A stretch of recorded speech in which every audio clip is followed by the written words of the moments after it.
There is a question, is the attitude of Islam to history. And in fact, what we find, the basic attitude is that all history is in fact an Islamic history. That means that all the major figures of history basically are Muslims. From Adam down to our own time. So if the Jews or the Christians are demanding something and basing it on the fact that there was a king called Solomon, or a king called David, or a prophet called Moses, or Jesus, then of course what they are doing, they are saying something which is not true, or in fact they don't know that all these figures were basically Muslim figures. They were, in fact, since the creation of the world there is only one religion, and this is the religion of Islam.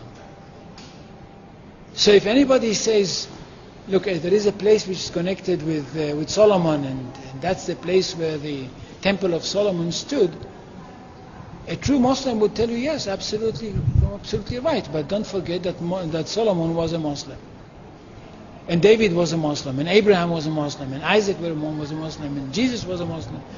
And this is what I mean by the Islamization of history.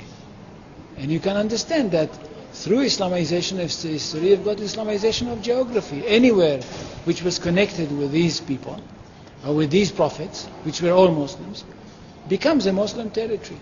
And therefore, when Islam was not in that area before Muhammad came to it, but it should have been there.